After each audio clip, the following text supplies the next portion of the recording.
You have private security people down there and potentially very lucrative contracts to be awarded.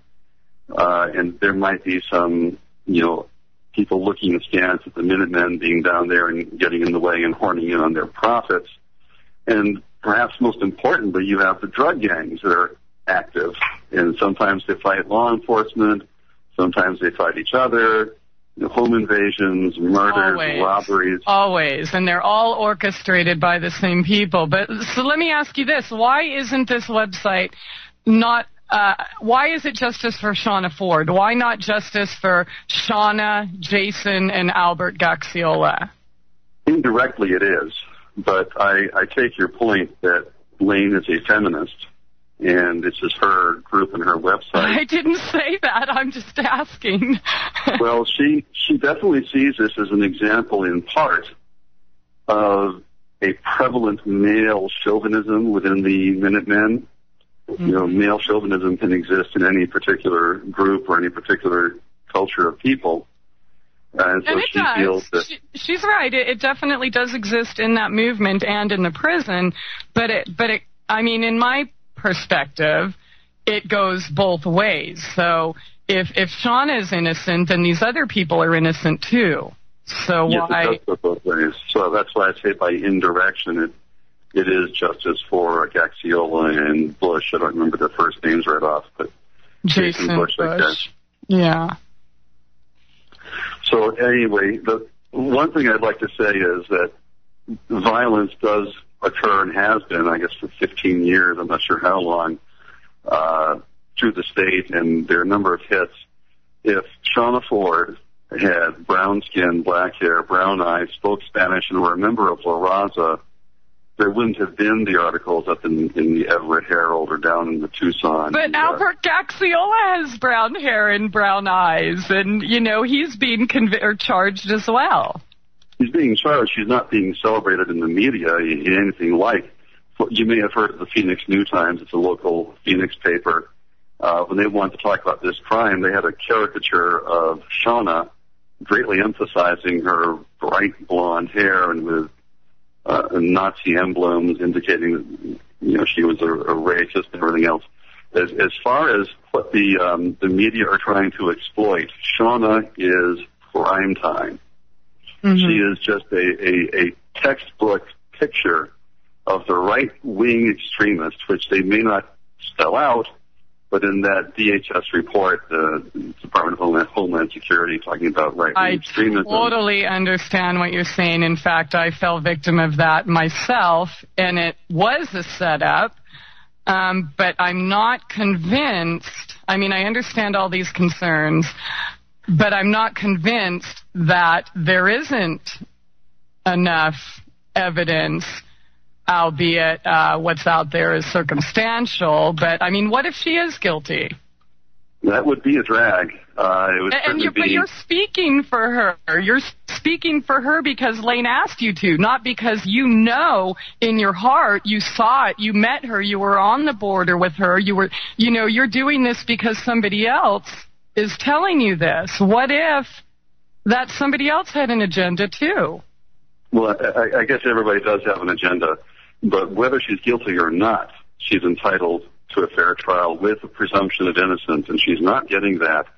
And I feel that there is, whether she is guilty or not, the idea that this one crime, out of all these years and all these, I don't know how many people have been murdered, going on these drug wars, these drive-bys, these shootouts, these assassinations, these decapitations, these heads rolling around like bowling balls. They try to intimidate you by all these decapitated heads. These things turn up in the newspaper now and then.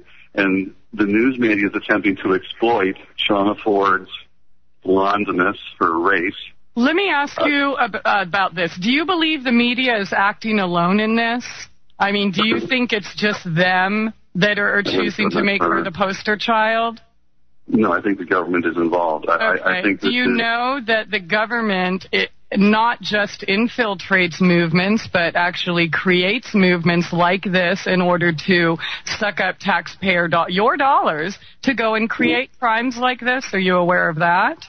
I have heard of such things, yes. Okay. Do you think there's a possibility of that? I do. I wasn't going to suggest it because I felt that I would need to put some evidence on the table. But in terms of my suspicion, yes, I'm familiar with the role that sometimes various law enforcement can play in trying to create a scenario that they can exploit. And Manchurian candidates, mind-controlled assassins, and then, they have the fall. I mean, do you think, did the possibility ever cross your mind that this could be a setup?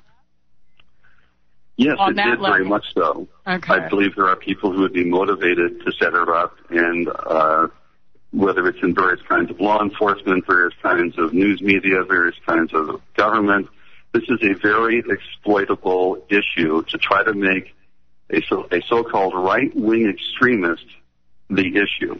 It isn't the open border and tens of thousands or umpteen million criminals pouring across the border and the shootouts and everything else. The problem is this blonde lady because she's a racist. And it's ridiculous. It's just a way of hoodwinking the American people again. We need to have a secure border. And we shouldn't have waited all these years while our state and our country were overrun with criminals, and then something happens, and it's those right-wing extremists. It's a farce. What do you think of the possibility of say, Jason Bush and Shawna Forde being used by the feds for exactly this purpose? In terms of the whole setup scenario, I would certainly believe it, and I would say that... and what if you're being used as a mouthpiece for, in order to discredit further? To discredit Shawna?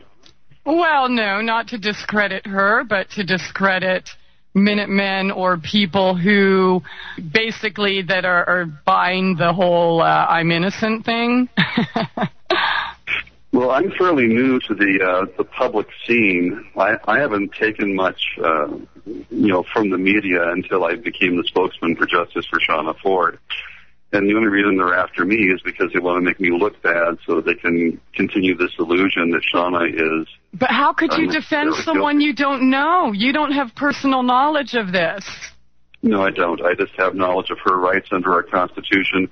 I know what irresponsible behavior from the media is.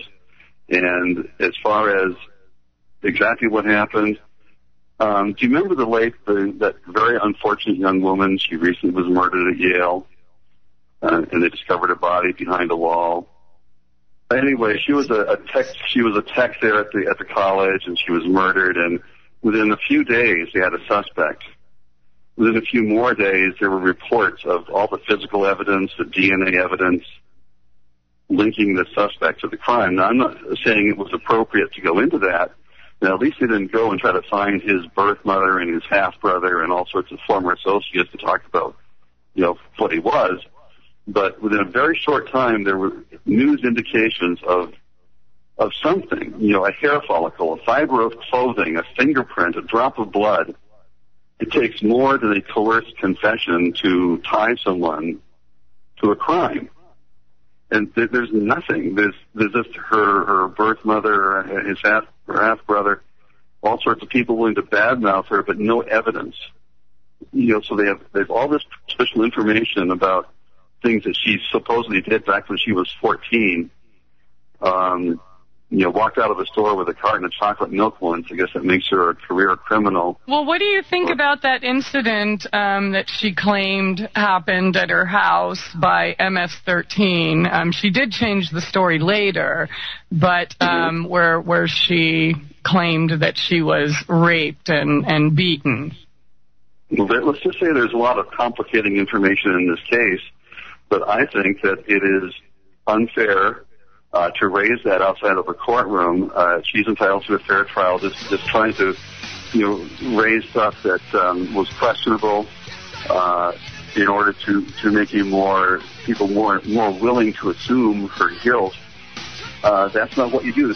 Murder is extremely serious. She could, according to the prosecutors, going to put her on trial for her life. And in terms of pumping all sorts of information out into the jury pool that would be prejudicial, that would probably not be admitted in court. Hey, Jack.